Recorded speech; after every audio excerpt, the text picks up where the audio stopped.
네, 오늘은 박정하 국민의힘 의원과 함께하겠습니다. 어서 오세요. 안녕하세요. 한미 관세 안보 팩트시트가 공개가 됐습니다. 관련해서 이제 정치적 쟁점으로 부상한 게 MOU 양해각서를 어떻게 처리할 것이냐 이 문제인데 국민의힘에서 이거 비준 받아야 된다고 계속 그 주장을 하고 있던데 정부나 여당은 특별법으로 가야 된다고 주장을 하고 있고 어떻게 보세요, 의원님은? 저희 지도부가 백지 시트라고 표현을 했더라고요. 네. 근데 저는 뭐 일부는 동의하고 일부는 뭐 걱정되는 부분이 있는데, 그러니까 그렇게 빈 깡통이라고 하기에는 평가를 너무 박하게 한 듯하지만 사실은 그 제일 문제는 뭐냐면 투명성에 있다고 봅니다. 그러니까 그 백지라는 게 두 가지 의미가 있잖아요. 안에 아무것도 없다라는 것과 아무것도 알 수 없다라는 두 가지 중의적인 의미가 있는데 아무것도 없다는 아니지만 알 수가 없는 부분이 좀 제법 있어요. 네. 그러니까 이 부분에 대해서 그 투명하게 국회에서 논의하는 과정이 좀 필요하고 국회 동의를 얻어야 나중에라도 혹시 이게 잘못된 부분이 생기거나 아니면 국가에 엄청난 재정적 부담이 오는 상황이 온다면 국회로부터 비준을 받았기 때문에 국회의 힘도 얻을 수 있는 거고 국민적 총의도 얻을 수 있는 거잖아요.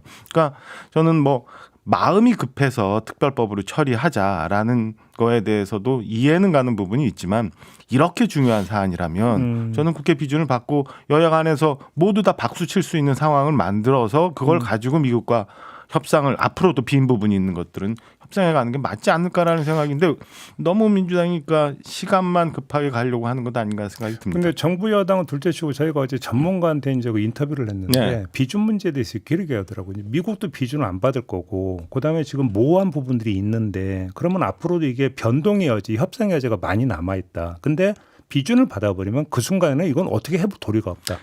그러니까 그 점을 지적을 하더라고요. 트럼프가 지금 관세 전쟁하자고 하기 전에 우리는 미국하고 관세 제로였어요. 한미 FTA. 그 국회 비준 받았던 걸로 저는 기억하고 있거든요. FTA니까 당연히 받았죠. 근데 지금 한순간에 없어졌잖아요. 그러니까 그런 면을 따져보면 지금 전문가들이 걱정하시는 부분도 이해는 합니다만 그래도 전체 국민의 총의와 힘을 받으려면 저는 비준 과정을 거치는 게 훨씬 더 정부에도 부담이 없을 거다라는 생각이 듭니다. 오히려 거꾸로 얘기하면 사실은 이거 미국 내에서 미국 대법원 판결 내년 초에 어떻게 될지 모르잖아요. 트럼프가 만약에 중간선거 결과가 안 좋으면 이거 어떻게 될지 모르는 거잖아요. 트럼프가 재선에 실패한 다음 또 어떻게 될지 모르는 거잖아요. 그렇게 따지면 뭐 비준을 받아가지고 이걸 완전히 못 박아놓는 게 부담스럽다라고 하는 거는 여러 가지 면에서 다른 면도 있으니까 저는 그냥 특별법으로 처리해서 가는 것보다 충분히 논의해서 비준 받는 게 그리고 워낙 커요. 3,500억 불. 그다음 연간 200억 불이라는 그 재정적 부담 자체가 너무 크기 때문에 이렇게 비준을 받는 게 나중에 정부에도 사실은 그게 부담이 적어지는 거예요. 그러면 예를 들어서 비준으로 간다고 쳐요. 국민의힘은 다 찬성해 줍니까? 따져보면 되죠. 따져봐서 국익에 도움이 되는 일. 그다음에 워낙 이거 자체가 시작이 된 게 뭐 들고 강도짓 한 거랑 비슷한 거잖아요. 트럼프가. 그런 거니까 그런 점에서도 충분히 저희 당에서도 이해를 하는 부분이 있기 때문에 그리고 내용 면에서 들어가면은 일견 선방했다고 평가가 받을 수 있는 부분도 있잖아요. 다행인 부분도. 그렇기 때문에 저는 오히려 이렇게 어렵고 힘들 거일수록 투명하게 가는 게 맞다라고 생각합니다. 알겠습니다. 다른 문제로 좀 넘어갈게요. 내년 지방선거 있잖아요. 장동혁 대표가 내년 지방선거는 체제 전쟁이다. 이렇게 얘기를 하면서 뭐 자유통일당, 우리공화당, 황교안 전 총리 세력 뭐 이들과 연대 가능성을 시사를 했다고 하는데 어떻게 평가하세요? 저는 개인적으로 걱정스럽게 들었습니다. 그러니까 지방선거라는 게 두 가지가 있잖아요. 전국 선거가 뭐 대통령 선거 빼면은 총선과 지방선거가 있는데 물론 당대당 대결이 되겠지요. 그런데 지방선거는 총선하고는 또 의미가 다르더라고요. 지방 현장에 가보면 정당 소속과 상관없이 정말 우리 고장을 우리 마을을 잘 만들어줄 수 있는 사람을 선호하는 면도 있어요. 그 지역 의제가 좀 있죠. 그거를 전체를 다 체제 전쟁으로 규정하고 가는 게 과연 우리 당내에 득이 있을까라는 부분이 이제 작은 부분이 하나 있고 두 번째는 저는 여론조사 추이 같은 거 이렇게 나올 때 전체적인 정당 지지도보다는 나 스스로 중도라고 규정하고 난 다음에 대답하는 사람들의 비중을 좀 더 많이 보거든요. 근데 지금 그 중도층에서의 우리 당과 민주당 지지율이 굉장히 많이 현격하게 차이가 납니다. 이런 상황으로 지속이 되면 우리나라는 소선거구제잖아요. 지방선거도 결국에는 가서 한 표 더 받은 사람이 당선이 되는 구조예요. 그러니까 광역의원, 그러니까 기초의원 일부 빼고는 기초단체장, 광역단체장 모두. 그러면 과거 우리가 했던 것처럼 젖잘싸하고 맨날 지는 거예요. 그러니까 지금 양당의 뭐 민주당이나 저희 당이나 30몇 % 정도의 공고한 층이 거의 있다고 사실상 보여지는데 나머지 중간에 있는 수인 보터들이 어떻게 투표하느냐 이게 관건이잖아요. 네. 근데 그 중도에서 이렇게 점점 민심과 멀어지고 그 사람들한테 소구할 수 없는 방향으로 간다면 네. 아주 극단적으로 표현해서 49% 득표하고 네. 51% 받은 상대당 후보한테 맨날 지는 결과가 온다고 봅니다. 저는 그래서 이 부분에 대해서 좀 너무 지도부가 우크릭해서 가는 거에 대해서 좀 걱정이 되고 그다음에 어느 시점에 가면 중도로 가겠다 이런 얘기도 해요. 그러니까 뭐 집토끼가 먼저냐 산토끼가 먼저냐라고 하는데 우리 그런 거 있잖아요. 정치인이나 연예인이나 사실은 이미지를 좀 많이 영향을 받고 사는 직업군들 우리 정당도 마찬가지인데 이미지가 너무 굳어지고 나면 사실은 내가 중도야 아니면 내가 사실은 여러분들 더 많이 생각했어. 지금까지는 우리 당 내에 단합을 위해서 결속을 위해서 이렇게 했어라고가 먹히지 않은 순간이 와요. 그러니까 이미지가 너무 굳어지면. 근데 지금도 많이 늦었다고 보여지는데 아직도 좀 더 가서라고 한다면 저는 국민들이 그걸 진심으로 느끼지 않을 것 같아요. 근데 그럼 장병태가 왜 그럴까요? 그 부분 저도 잘 모르겠습니다. 솔직하게. 그래요? 본인이 그게 맞다고 생각하고 있는 것 같아요. 당 안에서는 우리의 목소리가 좀 많이 있습니까? 그 말씀 안 하시는 분들은 좀 많이 걱정을 하고 계시는 거 아닌가 싶은 생각이 들고 저는 뭐 그렇게 좀 걱정하시는 분들의 얘기도 좀 덜어 듣고는 그래요. 있습니다. 어쩌면 관련될 수도 있을 것 같아서 질문 드리는데 여상원 윤리위원장이 당에서 사퇴 요청을 받았다는 네. 걸 좀 밝혔어요.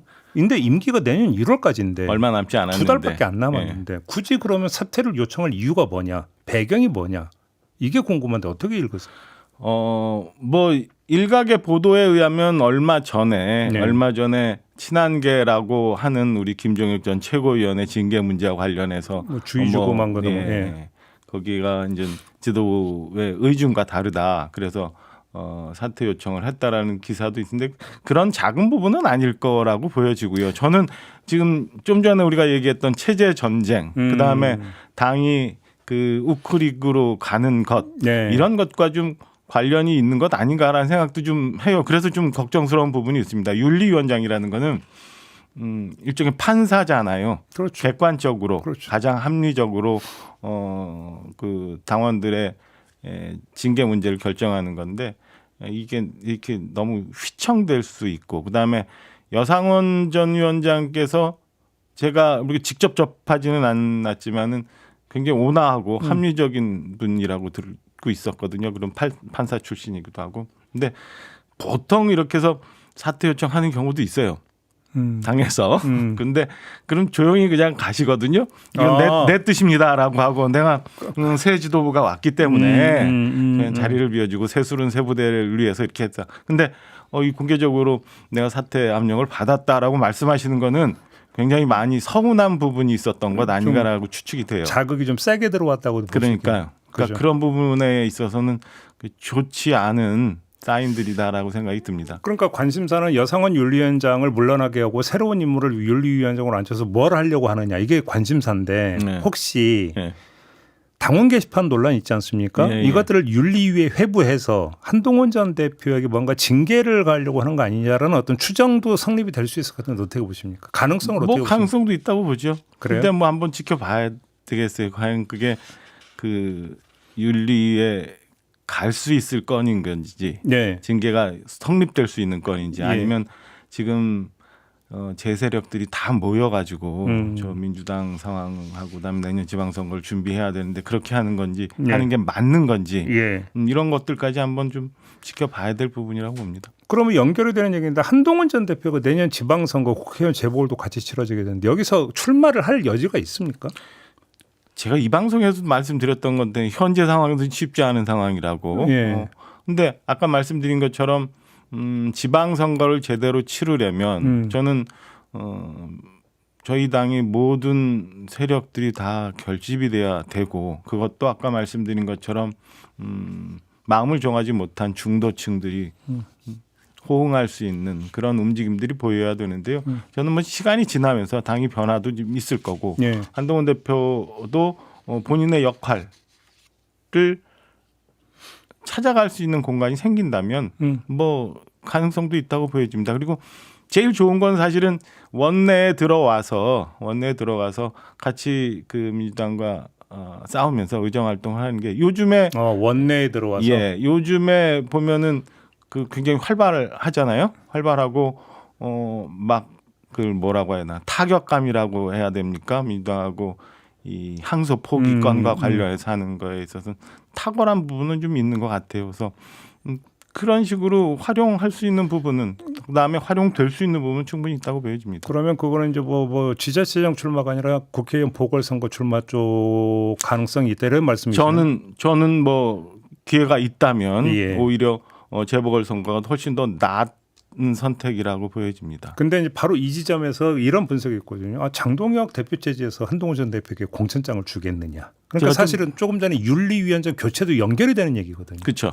이게 그게 이제 연말 연초를 가고 내년 그 설 연휴를 지나면서 당이 지금의 지지도를 극복하지 못하는 상황이 오면 지방선거를 치러야 되는 분들은 굉장히 압박감이 있을 거예요. 그러면 그 지방선거를 치러야 되는 분들이 요구도 있을 거고. 혹시 그러면 장동혁 대표 체제가 연초에 흔들릴 수도 있다 이렇게 보십니까? 아니 저는 흔들린다는 표현은 아니고 네.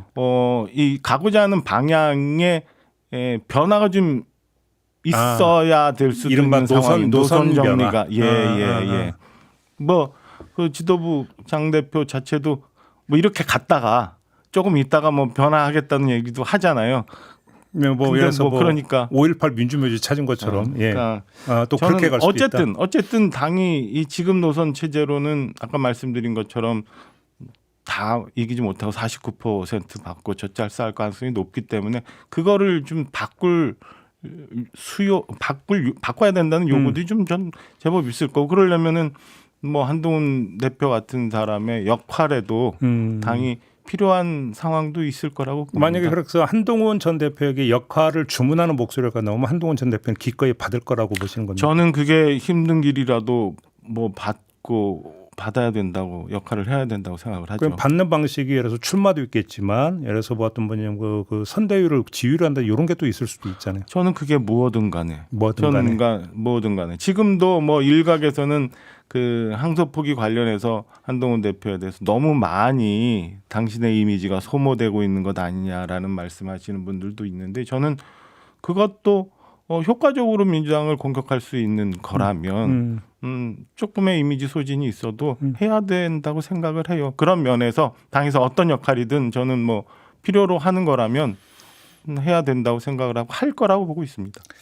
김민석 총리가 지금 그 종묘 찾았고 네. 한강버스 찾았고 그다음에 어제는 또 광화문 광장을 찾았습니다. 그러면서 오세훈 시정을 계속 비판을 하고 있는데 이것도 지방선거 연결되는 행보라고 해석을 하세요?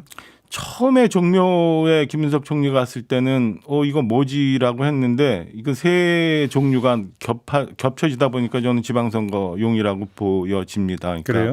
총리가 서울시의 선거에 본인의 가능성은 지금 스스로는 열어놓지 않고 있지만 아니라고 여러 번 얘기를 했어요. 본인의 가능성은 열어놓고 있지 않지만 오세훈 시장에 관한 공격은 앞장서서 하고 있는 것 아닌가라는 생각이에요. 그러니까 민주당에서 지금 아직은 그 선거가 무르익지 않았기 때문에 대부분이 이제 인지도 싸움인데 그마저도 여당 후보들이 쉽지 않다는 결과들이 좀 나오고 있으니까 저는 오세훈 시장을 소위 뭐 많이 긁어야 된다라는 필요에 의해서 총리가 직접 저렇게 다니고 있는 것 아닌가라는 생각이 들어요. 그럼 그 효과는 어떻게 그 평가를 하십니까?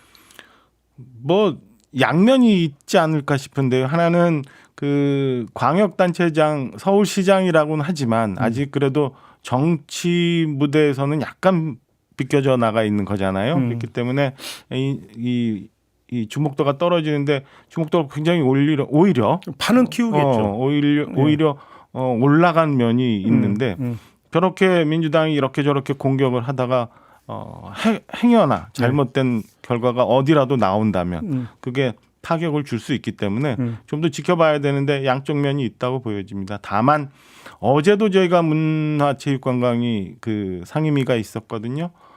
거기서 문화재청하고 질의응답 과정이 좀 있었는데 보면 문화재청마저도 다소 정치적으로 지금 이걸 달려가고 있는 것 아닌가라는 걱정되는 부분도 좀 종묘와 관련해서 걱정되는 부분도 있으니까 행정이 정치에 너무 과도하게 개입하는 건 바람직하지 않기 때문에 총리께서도 조금 자중하셨으면 좋겠다는 말씀 드립니다. 시간이 한 1분 정도밖에 안 남았는데 짧게 그 박민영 미디어 담당 대변인의 이른바 김혜지 의원 비하성 발언 이거에 대해서 장동혁 대표는 엄중 경고 조치를 했다고 하는데 그걸로 됐다고 보십니까? 아니면 이 문제는 그걸로 안 끝날 거라고 보십니까? 어떻게 보십니까? 엄중 경고를 하면서 소개된 내용은 그 실수이기 때문에 단순 실수이기 때문에 이렇게 한다라고 하는데 저는 그렇게 해서 정리가 될 수 있을까라는 생각이 듭니다. 그러니까 그 표현의 수준, 그 다음에 인식 이런 것들이 좀 상식적인 선을 벗어났기 때문에 그러니까 뭐 부적절한 단어를 하나를 썼던 건 실수일 수 있겠죠. 그렇죠. 근데 이거는 발언 맥락이라는 게 전체 상황이 그러니까. 그래서 저는 당의 부담이 없으려면 뭐 본인이 판단했던 것처럼 사회를 수용했어야 되는 것 아닌가라는 생각이 듭니다. 그렇게 보시는 거고요. 알겠습니다. 자, 오늘 말씀 여기까지 듣겠습니다. 고맙습니다, 고맙습니다. 의원님. 네, 박정하 국민의힘 의원과 함께했습니다.